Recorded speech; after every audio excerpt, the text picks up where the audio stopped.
Good morning, સુપ્રભાત અને નમસ્કાર દર્શક મિત્રો, આપ જોઈ રહ્યા છો નિર્માણ ન્યૂઝ. હું ધ્રુવી ત્રિવેદી આપ સૌનું સ્વાગત કરું છું. સ્વાગત છે આપ સૌના મનપસંદ કાર્યક્રમ શેરબજારના ધબકારામાં. દર્શક મિત્રો, શેરબજાર વિશે વધુ માહિતી મેળવવા માટે, શેરબજાર પર વધુ પ્રશ્નોના ઉત્તર મેળવવા માટે આપણી સાથે સ્ટુડિયોમાં અને કાર્યક્રમમાં જોડાઈ ચૂક્યા છે શેરબજારના એક્સપર્ટ હરીશભાઈ મોતિયાનીજી.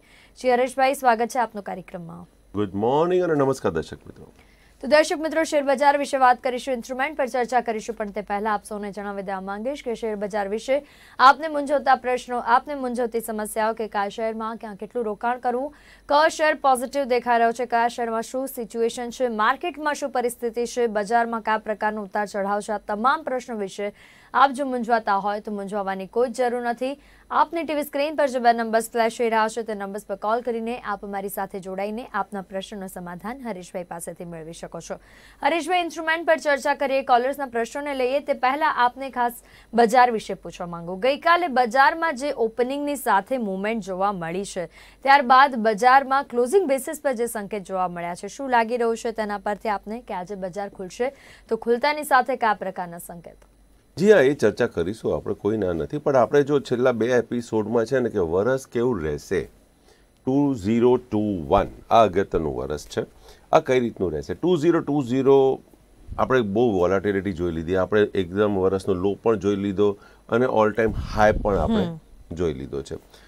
2021માં આપણે ઓલ ટાઈમ હાઈ ઉપર જ છીએ. હાલના તબક્કે ગઈકાલનો જે ટ્રેડ આપણને જોવા મળ્યો છે, જો એક સીધી વસ્તુ છે, ફંડામેન્ટલી આપણે અત્યારે કશું જોવાની કંઈ જરૂર નથી. Fundamentally everything is overvalued. આપણે સૌ જાણીએ છીએ ભાઈ નિફ્ટીને પીઈ શું છે, એટલે એની ચર્ચા કરવાનો કોઈ મતલબ નથી. આપણને બધાને એક બીક પણ લાગે છે કે માર્કેટ એક પીક ઉપર બી આવી ગયો છે, ગમે ત્યારે કરેક્શન કે ક્રેશ આપણને જોવા મળી શકે છે. એની બી મેં આપણે ચર્ચા કરી કે આપ એક 4 મહિનો અને એમાં બી ખાસ કરીને ફેબ્રુઆરીમાં એની ટાઈમ, હું એમ નથી કહેતો કે ભાઈ કે ફેબ્રુઆરીમાં થશે કે જાન્યુઆરીમાં થશે કે ફલાણામાં થશે, બટ આ 4 મહિનામાં આપણને ક્રેશ આવવાની સંભાવના છે. એવા નિષ્ણાંતો, જે વિશ્વના જે એક્સપર્ટ્સ છે, એનાલિસ્ટ છે, એ લોકો કહે છે ને ઇન્વેસ્ટર વર્ક પણ કહે છે, મીન્સ ધ ટોપ ઇન્વેસ્ટર્સ જે છે વર્લ્ડના, એ લોકોનું બી સ્ટેટમેન્ટ એ જ છે કે ભાઈ જી હા, વેટ એન્ડ વોચ. ઇક્વિટી માર્કેટમાં બિઝનેસ હાલના તબક્કે, means investment, long term investment હાલના તબક્કે ના થાય. We are over valued. હવે આપ જુઓ તો છેલ્લા 9 દિવસથી 9 ટ્રેડિંગ સેશન, આજે લાસ્ટ એક કરેક્શન આપણને જોવા મળ્યું હતું, ક્રેશ નહીં કહું, કરેક્શન જે જોવા મળ્યું હતું, ત્યારથી રોજ આપણને 9 દિવસ આપણને વ્હાઇટ મારુબુઝો કેન્ડલ જોવા મળી છે. ધ્રુવી, હવે વ્હાઇટ મારુબુઝો કેન્ડલ એટલે કે માર્કેટ જે લેવલે ઓપન થાય છે ત્યાંથી એનાથી ઉપર જ બંધ આપે છે. એટલે ઓપન જે થયું છે એનાથી ઉપર જ બંધ જોવા મળે.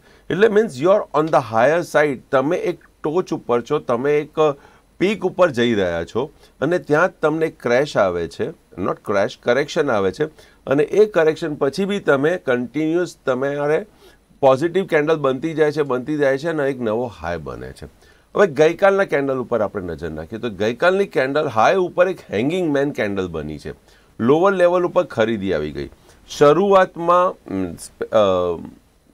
4મી તારીખના ટ્રેડમાં શરૂઆતમાં તમને કરેક્શન જોવા મળ્યું. કરેક્શન થયા બાદ નીચે સપોર્ટ ઉપર આવી ગયું. સપોર્ટ ઉપર આવીને ત્યાંથી ફરી પાછી તમને બાઇંગ દેખાઈ છે. અને બાઇંગ ક્યાં દેખાય? બાઇંગ દેખાય એટલે હાઈના ઉપર તમને બંધ આપ્યું છે. એટલે તમે શું કરશો? હાઈના લેવલ ઉપર બંધ છે. વોલ્યુમ ઉપર નજર નાખવા જઈએ તો વોલ્યુમ પર વધારે હતું. તો દેખીતી વસ્તુ છે, ત્યાં લોકો ગભરાઈને એમ કે બોસ માર્કેટે પહેલાં લો તોડ્યો પછી હાઈ કૂદાવ્યો એટલે કાલે ગેપ અપ ઓપનિંગ છે. પણ ના, શક્યતા નથી. કેમ? ઓન ધ હાયર સાઇડ એટલે પીક ઉપર કેન્ડલ સ્ટિક પેટર્ન પ્રમાણે આ હેંગિંગ મેન કેન્ડલ બની છે. અને જ્યારે hanging man candle on the peak ઉપર બને એટલે ત્યાંથી કરેક્શન ટેકનિકલી આપણે વાત કરીએ તો એક્સપેક્ટેડ છે. બટ હાલના તબક્કામાં એવું છે કે ટેકનિકલની એટલી બધી વેલ્યુ કદાચ નથી દેખાતી, કારણ કે માર્કેટ એક તેજીના ટ્રેન્ડમાં છે. મેં આપને પહેલાં બી વાત કરી કે જ્યાં પૈસો હોય તો પૈસો બોલે છે, ત્યારે પછી ગોલ્ડ મેડલિસ્ટ હોય કે પછી સેકન્ડ નંબર હોય કે રેન્કર હોય ને, એની કોઈ વેલ્યુ નથી. સીટ જે ડોનેશન આપે છે એને મળી જાય છે. એ આપણે પ્રેક્ટિકલ લાઈફમાં બી અનુભવીએ છીએ અને સ્ટોક માર્કેટમાં બી એ રીતનું છે. તો લેટ્સ સી. બટ શક્યતા એ દેખાય છે કે માર્કેટ ક્યાં કંઈક લોઅર સાઈડ ઓપન થશે. પણ હવે આ લોવર સાઈડ ઓપન થશે તો શું અહીંયા મારે મંદી કરવી? તો ના, કારણ કે આપણે હજી નેગેટિવ મૂડમાં નથી આવ્યા. ટ્રેન્ડ જે છે એ નેગેટિવ મૂડ હજી ઊભું થયું નથી. એલિયટ વેવ પ્રમાણે 13,600 મેં આપને આગળ વાત કરી છે કે 13,600 હાલના તબક્કે એક ઇમ્પોર્ટન્ટ સપોર્ટ છે. ઉપરમાં 14,250 થી 14,300 આ એક ફર્સ્ટ રેઝિસ્ટન્સ છે. પછી 15,000ના નજીક આવી જાય છે. તો વી હેવ ઓલરેડી રીચ 14,148 એટલે ફર્સ્ટ રેઝિસ્ટન્સના કદાચ 100 પોઈન્ટ આપણે દૂર છીએ. બટ રિસ્ક રિવોર્ડ રેશિયો પ્રમાણે we are on the higher side. મેં 13,600 કીધું છે, બંધ આપ્યું છે 13,132 એટલે 600 પોઈન્ટ, રાઈટ, 500-600 પોઈન્ટ જેવો એ જ. આજે ગેપડાઉનમાં આપણે કદાચ 100 પોઈન્ટ ગેપડાઉન ઓપન થઈએ તો પણ રિસ્ક રિવોર્ડ રેશિયો તમને મેચ થતો નથી. એટલે તમારે ઇન્ટ્રાડે તમારે ચેક કરીને આગળ વધવાનું છે. રેન્જ તમારી 13,600 ને 14,200-300 આ તમારી રેન્જ છે. આ રેન્જમાં તમે રિસ્ક રિવોર્ડ રેશિયો જોઈને કરો. હવે એના અંદર નિફ્ટી તો તમારી જોખમી થઈ ગઈ. વાત કરીએ બેંક નિફ્ટીની, તો બેંક નિફ્ટી સાઇડવેઝ છે. બેંક નિફ્ટીમાં બી હાલના તબક્કે કંઈક કામ થાય એવું દેખાતું નથી. તો આ બે ઇન્સ્ટ્રુમેન્ટ જે છે એટલે ઇન્ડાઇસિસ પ્રમાણે જે ઇન્સ્ટ્રુમેન્ટ છે, એકમાં રિસ્ક રિવોર્ડ ફેવરમાં નથી, બેંક નિફ્ટી સાઇડવેઝ છે, એક રેન્જમાં બેંક નિફ્ટી આપણને ટ્રેડ થતી જોવા મળી રહી છે. તો આ બેને તો સાઈડમાં મૂકી દઈએ હવે આપણે. હવે એના અંદરના જે ઇન્સ્ટ્રુમેન્ટ્સ છે બીજા, એ ઇન્સ્ટ્રુમેન્ટ્સ ક્યારે બ્રેકઆઉટમાં છે? જે બ્રેકઆઉટમાં છે ઉપરના સાઈડ ત્યાં આપણે તેજી કરીએ, જે રેન્જ બાઉન્ડ છે ત્યાં આપણે વેટ એન્ડ વોચ કરીએ. અને એ વેટ એન્ડ વોચનો લેવલ જો તમને ખબર હોય ધ્રુવી, તો તમે શું કરશો કે જી હા, હવે આ લેવલ જો ઓન ધ લોઅર સાઈડ તૂટે છે તો આપણે મંદી કરીશું, on the higher side crossover કરે તો આપણે તેજી કરીશું. કારણ કે નિફ્ટી અને બેંક નિફ્ટી હાલના તબક્કે is not a trading instrument risk reward wise, right. તો let's discuss on the instruments, અને આપણે ઇન્સ્ટ્રુમેન્ટ્સની ચર્ચા કરીને આપણે આપણા દર્શક મિત્રોને થોડુંક જાણકારી આપીએ. ચોક્કસ ઇન્સ્ટ્રુમેન્ટ પર વાત કરવાની છે હરેશભાઈ આજે આપણે. સૌપ્રથમ હું આપને પૂછવા માંગુ HDFC અંગે. HDFC અંગે શું લાગી રહ્યું છે? આ ઇન્સ્ટ્રુમેન્ટમાં શું મૂવમેન્ટ છે? હા, ચોક્કસ. હવે HDFCનું એવું છે કે મને એક દર્શક મિત્રનો મેસેજ રેગ્યુલર બેઝ ઉપર આવ્યા કરે છે કે એમના પાસે છે અને એક એ સિનિયર સિટીઝન છે, સુપર સિનિયર સિટીઝનના એમાં છે. તો કે મારે શું કરવું આમાં? હું હોલ્ડ કરી રાખું કે આપી દઉં? મીન્સ શું કરવા જેવું લાગે છે? ઓકે, હવે ચાર્ટ જોઈને તો બેસે છે કે તમે હોલ્ડ કરી રાખો. ઇન્સ્ટ્રુમેન્ટ હજી ક્યાં કંઈક રોંગ નથી, તો you can be on the positional side. આ ઇન્સ્ટ્રુમેન્ટ જો નજીકનો તમારે સ્ટોપ લોસ જો જાણવો હોય તો નજીકનો સ્ટોપ લોસ તમને 2530 મળે છે. 2530ના નીચે જો આ ઇન્સ્ટ્રુમેન્ટ HDFC જો ટ્રેડ થતો જોવા મળે તો તમે એક વખત એક્ઝિટ થઈ શકો છો. 2600 રૂપિયાના સ્ટોપ લોસ, એટલે 70 રૂપિયાનો તમારો સ્ટોપ લોસ રહેશે. 2530 તૂટી જાય, એક્ઝિટ થઈ જાઓ. 2600 ક્રોસ કરે વ્યવસ્થિત વોલ્યુમ સાથે તો ફરી રી એન્ટ્રી લઈ લેજો. ઓર એલ્સ એ જ રકમની તમે તમારા રિલેશનશિપ મેનેજર જે બ્રોકર છે એમને વાત કરો, એમને પૂછો અને એમને કહો કે મને આમાં તમે હેજિંગ કરી આપો. એટલે સામે તમે પુટ લઈ લો. જો તમારે શેર્સ ના વેચવા હોય તો સામે તમે પુટ લઈ લો, ઓર એલ્સ કોલ વેચી દો, તો એ તમારો પ્રોફિટ થઈ શકે છે. ચોક્કસ હરેશભાઈ, ઇન્સ્ટ્રુમેન્ટ પર આગળ ચર્ચા કરીએ તે પહેલાં ખાસ કરીને સમય હાલ એક બ્રેકનો થયો છે તો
પ્રજાએ 15 લાખ જતા કર્યા છે, એ તો એને મળ્યા નથી.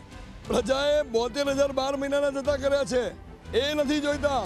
પણ પ્રજા હવે ઈચ્છે છે ને પૂછે છે કે અમારું જીવન સુખમય રહે, શિક્ષણ સસ્તું બને, મોંઘવારી નીચે આવે, અમારા બધાની રોજગારી ઊભી થાય, યુવાનોને રોજગારી મળે, અને એ બધી રોજગારીમાં સેલરી સેટિંગવાળો નહીં, પણ સેલરી જીવન સરળ રહે એવો મળે, આરોગ્ય સેવાઓ સસ્તી થાય, શૈક્ષણિક સંસ્થાઓ ગરીબના બાળક ભણે એવી સગવડ પૂરી પાડે.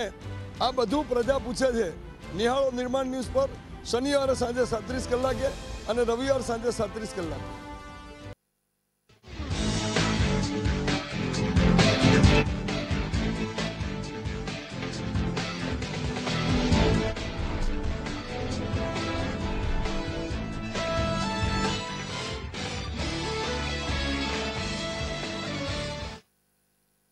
Welcome back. બ્રેક બાદ ફરી એક વખત સ્વાગત છે આપનું. HDFC અંગે વાત કરી હતી હરીશભાઈ આપણે છેલ્લે. ઇન્સ્ટ્રુમેન્ટ પર આગળ વધીએ અને હું આપને પૂછવા માંગુ ડિવિઝ લેબ અંગે. આપણે ડિવિઝ લેબની ચર્ચા કરીએ પહેલા એક બીજો એક આપણો દર્શક મિત્ર છે જે રેગ્યુલર મને છેલ્લા કેટલા સમયથી એક ઇન્સ્ટ્રુમેન્ટ પૂછી રહ્યો છે, જેમ HDFC હતો ને એક આ ઇન્સ્ટ્રુમેન્ટ બી છે, તો JBM ઓટો, રાઈટ. પહેલા એની ચર્ચા કરી લઈએ, પછી આપણે રૂટીન ઇન્સ્ટ્રુમેન્ટમાં આવી જઈએ કે કયા ઇન્સ્ટ્રુમેન્ટમાં શું થાય. JBM ઓટો જોઈને એમ લાગે છે કે અહીંયા પ્રોફિટ બુકિંગના સંકેત જોવા મળી રહ્યા છે, પણ હજી પ્રોફિટ બુકિંગ તમે ના કરો તો બી ઓકે ડન છે, કારણ કે માર્કેટ એક તેજીના મૂડમાં છે, હજી બેક આવ્યું નથી, પણ શક્યતા દેખાય છે. તો જો આપ સેટિસ્ફાઈડ હો તમારા પ્રોફિટથી તો જી હા, તમે પ્રોફિટ બુક કરી શકો છો. 300 ઉપર ટ્રેડ કરે JBM ઓટો તો એના અંદર એક next steam of bull run આપણને જોવા મળી શકે છે, but otherwise till that time yes it is on the border side. તો તમારા માટે જે સ્ટોપ લોસ રહેશે એ સ્ટોપ લોસ રહેશે 255 250 રૂપિયા તમે લઈ લો. 250 અને 300 આ એક એની રેન્જ છે.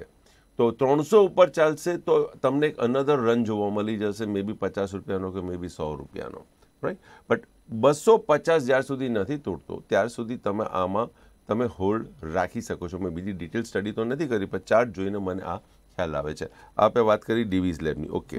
હવે હું ડિવિઝ લેબ લઈ લઉં. ડિવિઝ લેબ જી હા, છેલ્લા 3-4 દિવસથી ખૂબ જ એક સ્ટ્રેન્થ દેખાડતો ઇન્સ્ટ્રુમેન્ટ લાગી રહ્યો છે. 3-4 દિવસથી તો ના કહું, પણ કદાચ એનાથી બી વધારે, પણ 3-4 દિવસ પહેલાં એને એક સરસ મજાનું બ્રેકઆઉટ આપી દીધેલું છે. આ ઇન્સ્ટ્રુમેન્ટ 2540 આ એક ઇમ્પોર્ટન્ટ સપોર્ટ છે. 2540 જ્યાર સુધી ડિવિઝ લેબ 2540 નથી તૂટતો ને ઓન ડિક્લાઇન તમે આને બાય કરો, ધીસ ઇન્સ્ટ્રુમેન્ટ 2540 3540, સોરી કરેક્શન થોડુંક, તો 3540 આ આપના માટે પોઝિશનલ એક ઇમ્પોર્ટન્ટ સપોર્ટ છે. આઈ ડોન્ટ થિંક સો 3540 કંઈક નજીકના દિવસોમાં કંઈક બ્રેક થશે. મજબૂત ઇન્સ્ટ્રુમેન્ટ છે આ. 3540ને ધ્યાનમાં રાખીને એવરી ડિક્લાઇન તમે આને એક્યુમ્યુલેટ કરો. ટાર્ગેટ મને 4000થી ઉપર મને દેખાય છે. આપને જો ખ્યાલ હશે તો મારા આગળના 2 એપિસોડ જે મેં આ એન્યુઅલ એપિસોડ તમને મેં કીધા છે 2021માં મેં આપને અમુક સેક્ટર ઉપર મેં કીધું છે કે તમારું ધ્યાન પોઝિટિવ હોવું જોઈએ. એક IT sector, pharmaceutical sector, tourism sector, hotel આવે, ટુરિઝમ આવે, જે બી હોસ્પિટાલિટી સેક્ટર તમે કહો, મેટલ સેક્ટર, આ બધા સેક્ટર મજબૂત રહેશે. એટલે મજબૂત રહેશે એટલે એમ કહેવાનો મતલબ એ નથી કે આ બસ તમને રોજ તમને તેજી જોવા મળશે, બટ ઇન કેસ માર્કેટમાં ક્રેશ આવે તો ધીસ આર ધ સેક્ટર્સ કે જ્યાં તમારી નજર હોવી જોઈએ. એ એટલું બધું કદાચ ના પણ ઘટે. રિલાયન્સ પણ મેં આપને કીધું છે કે Reliance be as on date તો મજબૂત દેખાય જ છે, પણ કહેવાનો મતલબ કે આ બધા સેક્ટર છે તો એમાંથી આ ડિવિઝ લેબ છે. તો ડિવિઝ લેબ એવરી ડિક્લાઇન આ તમારા પોર્ટફોલિયોમાં હોવો જોઈએ, અને મે બી કદાચ તમે ટ્રેલિંગ સ્ટોપ લોસના સાથે તમે આને આખું વરસ બી રાખશો ને કે 6 મહિના બી રાખશો, મીન્સ આગળ સુધી તમે રાખશો તો તમને સારો નફો જોવા મળી શકે છે. તો ફાર્માસ્યુટિકલમાં Divi's lab is one of the good sectors which I would prefer. ચોક્કસ. તો ડિવિઝ લેબમાં જે પ્રમાણે હરેશભાઈ વાત કરી છે કે 3540 રૂપિયાના સ્ટોપ લોસથી એવરી ડિક્લાઇન આપ એક્યુમ્યુલેટ કરી શકો છો. આ ઇન્સ્ટ્રુમેન્ટને ટાર્ગેટ જે છે 4000 સુધીનું આપ ધ્યાનમાં રાખી શકો છો. ડિવિઝ લેબ અંગે વાત થઈ છે હરેશભાઈ. આપને પૂછવા માંગુ અલ્ટ્રાટેક સિમેન્ટ અંગે. અલ્ટ્રાટેક સિમેન્ટની અંદર કયા પ્રકારની મજબૂતાઈ રહેશે અથવા રહેવાની છે? જો આ બી બીજો એક ઇન્સ્ટ્રુમેન્ટ છે કે જે મને બહુ ગમે છે. વચ્ચે આઈ થિંક ડિસેમ્બર મહિનાના લાસ્ટ વીકમાં કોઈ મને પૂછ્યું હતું કે સિમેન્ટ, તો મેં કીધું સિમેન્ટ સેક્ટરમાં તમે રોકાણ કરો. તો સિમેન્ટ સેક્ટર લુક્સ ગુડ. તો જે લાસ્ટ ક્રેશ આપણને જોવા મળ્યો હતો 21 તારીખે, નોટ ક્રેશ, કરેક્શન, રાઈટ. તો કરેક્શન આપણને જે જોવા મળ્યો હતો એમાં અલ્ટ્રાટેક સિમેન્ટે એક લો બનાવ્યો હતો 4865નો, અને એ જ દિવસે એ લો બનાવીને ત્યાંથી ફરી પાછું 5000 ઉપર એને બંધ આપી દીધું. તો it was a very good jump, અને ત્યાંથી પછી થોડુંક એક્યુમ્યુલેટ થઈને પછી it has given a good movement. તો આ ઇન્સ્ટ્રુમેન્ટ મને ક્યાં સુધી દેખાય છે? તો this instrument can give you a run till સે 5500, મે બી મોર. હવે બજેટ આવશે. બજેટમાં ઇન્ફ્રાસ્ટ્રક્ચર રિલેટેડ અનાઉન્સમેન્ટ આવશે જ, એમાં કોઈ ના નથી. બજેટમાં આવે કે બજેટના પહેલાં આવે, ઇન્ફ્રાસ્ટ્રક્ચર રિલેટેડ આવશે. હાઉસિંગ જે છે, રિયાલિટી સેક્ટર, એ બહુ સમયથી અમે કહીએ ને આપણે તો કે એક સ્ટેન્ડ સ્ટીલ ઉપર છે, કે જમીન છે, ફ્લેટો છે, મકાનો છે, ત્યાં મંદી બહુ ચાલી રહી છે. બહુ ટાઈમથી એક દબાયેલો સેક્ટર છે. બાકી બધામાં તમને જોવા મળ્યું છે. આ એક સેક્ટર પેન્ડિંગ છે. તો ક્વાઇટ પોસિબલ કે હવેનો જે વર્ષ છે 2021, 2022, ત્યાં તમને રિયાલિટી સેક્ટરમાં તમને તેજી જોવા મળે. તો જો રિયાલિટી સેક્ટરમાં તેજી આપણને જોવા મળી શકે છે તો દેખીતી વસ્તુ છે સિમેન્ટમાં મળશે. કારણ કે સિમેન્ટ 70% મકાનોમાં, દુકાનોમાં, મીન્સ આવા કન્સ્ટ્રક્શનમાં જાય છે, અને 30% જે છે એ તમારા ઇન્ફ્રાસ્ટ્રક્ચરમાં જતો હોય છે. તો ઇન્ફ્રાસ્ટ્રક્ચર તો government always has an I.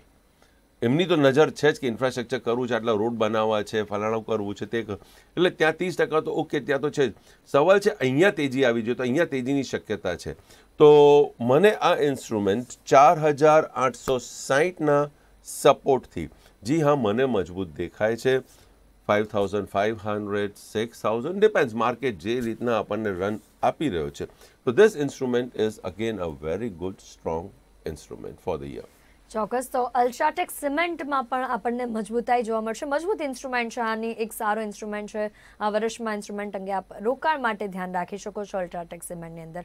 UltraTech cement અંગે વાત થઈ છે હરેશભાઈ. ઇન્સ્ટ્રુમેન્ટ પર આગળ વધુ ને યુપીએલ અંગે આપને પૂછવા માંગુ તો યુપીએલ કયા પ્રકારનો રહેવાનો છે? જો યુપીએલ અગેન મને બેસે છે, United Phosphorus Limited. Again fertiliser side ઉપર તમે જો આવી જાઓ, કેમિકલ સાઇડ ઉપર તમે જો આવી જાઓ, તો a good instrument to be in. આ ઇન્સ્ટ્રુમેન્ટનો મને સપોર્ટ 420, 425 આ રેન્જમાં મને દેખાય છે. ઉપરમાં ક્યાં સુધી જઈ શકે છે આ ઇન્સ્ટ્રુમેન્ટ? તો 500, 550 ત્યાં સુધી જઈ શકે છે. તો ફર્સ્ટ ટાર્ગેટ વુડ બી 500. બંધ છે 473. તો again this instrument on decline, આપ એને ખરીદીનું ધ્યાન રાખી શકો છો. જો આપને પોઝિશનલમાં, ધ્રુવી, આપને પોઝિશનમાં તમને એમ લાગતું હોય કે રિસ્ક રિવોર્ડ રેશિયો બહુ દૂર છે, દેન ફોલો ઇન્ટ્રાડે સ્ટ્રેટેજી. ઇન્ટ્રાડે સ્ટ્રેટેજીમાં જો તમને જ્યારે આમાં બ્રેકઆઉટ મળે, બાય કરો અને એને ટ્રેડ કરો till your target gets achieve. Next. ચોક્કસ. તો યુપીએલ અંગે વાત કરી છે હરેશભાઈ. 420, 425ના સ્ટોપ લોસને આપ ધ્યાનમાં રાખી શકો છો. આ ઇન્સ્ટ્રુમેન્ટને ઓન ડિક્લાઇન ખરીદીનું ધ્યાન રાખી શકો છો યુપીએલની અંદર. યુપીએલ અંગે વાત થઈ હરેશભાઈ. અમરરાજા બેટરીમાં શું સિચ્યુએશન રહેવાની છે? અમરરાજા બેટરી, જો હવે ઓટો સેક્ટરમાં તમને તેજી દેખાશે તો દેખીતી વસ્તુ છે એમના એસેસરીઝમાં બી તમને તેજી દેખાશે. અને Amararaja battery is one of the best instruments in the battery section. આ ઇન્સ્ટ્રુમેન્ટને બી તમે પોઝિટિવ ધ્યાન સાથે તમે થોડુંક બી પોઝિટિવ ઇન્ટોવેટ. આના અંદર મને જે લેવલ દેખાઈ રહ્યો છે સપોર્ટનો, એ દેખાઈ રહ્યો છે 915 રૂપિયાનો. 915 રૂપિયાને ધ્યાનમાં રાખીને એવરી ડિક્લાઇન આના અંદર તમે સિપ કરો. જેમ ઓટોમાં તેજી આવશે, કે તેજી તો આવી જ ગઈ છે, ઓટોમાં બી આંકડો બી સારા છે, તો બેટરીની તો ડિમાન્ડ ક્યાંય નથી જરૂર પડતી, રાઈટ.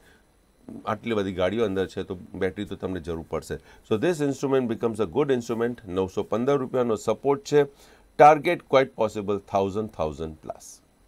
ચોક્કસ. તો અમારે આજે બેટરી અંગે વાત કરી છે હરેશભાઈએ. ઇન્સ્ટ્રુમેન્ટ પર આગળ વધુ ગોદરેજ પ્રોપર્ટી અંગે આપને પૂછવા માંગુ. હરેશભાઈ, ગોદરેજ પ્રોપર્ટી અંગે આપનો શું કહેવું છે અત્યારે? ગોદરેજ પ્રોપર્ટી ને okay, Godrej property B positive છે, ક્લિયર કટ. મેં આપણે પહેલાં જ વાત કરી કે મંદીમાં રહેલી આ સેક્ટર મંદીમાં રહેલો સેક્ટર છે. હવે એના અંદર કયા સેક્ટરમાં તમને તેજી જોવા મળી શકે છે? તો Godrej is one of them. ગોદરેજને તમે, ગોદરેજ પ્રોપર્ટીને તમે એવરી ડિક્લાઇન તમે ખરીદી કરી શકો છો 1280 રૂપિયાના સપોર્ટને ધ્યાનમાં રાખીને. આ instrument on the higher side 1500-1600 સુધી આવી શકે એવા ચાન્સીસ છે, મજબૂત છે. એટલે 1280 રૂપિયાનો તમારો ખાસ સપોર્ટ આમાં હોવો જોઈએ. 1280 રૂપિયાનો સપોર્ટ ગોદરેજ પ્રોપર્ટીની અંદર હોવો જોઈએ, જરૂરી છે. ગોદરેજ પ્રોપર્ટી અંગે વાત થઈ. 2021 માટે ગોદરેજ કન્ઝ્યુમર કેવો રહેશે Hareshbhai? Again a good instrument. I think આ ઇન્સ્ટ્રુમેન્ટ વિશે હું બોલી ચૂક્યો છું આગળ બી, અને આઈ થિંક ગઈકાલે કે પરમ દિવસે જ હું બોલ્યો હતો. અને તમે ગઈકાલે જોઈ લો તો ગઈકાલે જ આના અંદર અરાઉન્ડ 2.60%નો રાઇઝ જોવા મળી ગયો છે. એટલે 734થી 760 સુધીનો આવી ગયો છે અને 758નો બંધ છે. Again Godrej consumer looks very good instrument. અહીંયા મને દૂરનો સપોર્ટ હું તમને કહું તો 690 અરાઉન્ડ છે, અને ઉપરમાં ટાર્ગેટ 800 ઉપરનું દેખાય છે. કન્ઝ્યુમર છે એટલે હોસ્પિટેલિટીમાં બી તમે કરી શકો છો, કન્ઝ્યુમર ડ્યુરેબલ્સમાં બી તમે લઈ શકો છો, અને it's a good instrument to be in. ચોક્કસ. તો ગોદરેજ કન્ઝ્યુમર પણ એક સારો ઇન્સ્ટ્રુમેન્ટ છે જેને આપ ધ્યાનમાં રાખી શકો છો. આ સિવાય બજાજ ફિન્સર્વ અંગે આપને પૂછવા માંગુ હરેશભાઈ. બજાજ ફિન્સર્વ અંગે શું કહેવું છે આપનું? બજાજ ફિન્સર્વ હાલના તબક્કે આ ઇન્સ્ટ્રુમેન્ટ કોન્સોલિડેટ થતો જોવા મળી રહ્યો છે. હવે આજના તારીખમાં મે બી કદાચ ગેપડાઉન તમને જોવા મળે તો ઇફ ઇટ બ્રેક્સ 8880 8880 8898નો બંધ છે, એટલે આજે ગેપડાઉન છે, પોસિબિલિટી છે આને નીચે જવાની. તો જો આ ઇન્સ્ટ્રુમેન્ટ આપણે બ્રેકડાઉન જોવા મળે અને નેગેટિવ ટ્રેડ થતો જોવા મળે તો this instrument can come till 8500 8600, અને એ જો તૂટી જશે તો પછી કદાચ આના અંદર આપણને વધારે કરેક્શન જોવા મળે. પણ આપણે 8600ના આસપાસ ને 8500ના આસપાસ આનો લેવલ મંદી માટે આજના તારીખ માટે તમે ધ્યાન રાખી શકો છો. આજની તારીખ એટલે 5મી જાન્યુઆરી. ચોક્કસ. બજાજ ફિન્સર્વ અંગે વાત છે. હરેશભાઈ, આપને પૂછવા માંગુ આઈસર મોટર અંગે શું કહેવું છે? એ તો હું ગઈકાલે બી કહીને બેઠો હતો કે Eicher motor is one of the instrument કે જે મને પોઝિટિવ દેખાય છે. અને ગઈકાલે તમે જોઈ લો ગેપ અપ ઓપનિંગ, ફૂલ ટુ ગેપ અપ ઓપનિંગ, અને ત્યાંથી પછી કન્ટિન્યુઅસ તેજી 2670. એટલે આ ઇન્સ્ટ્રુમેન્ટ માટે બી મેં આપને વાત કરી હતી કે ખૂબ જ સારો ઇન્સ્ટ્રુમેન્ટ છે.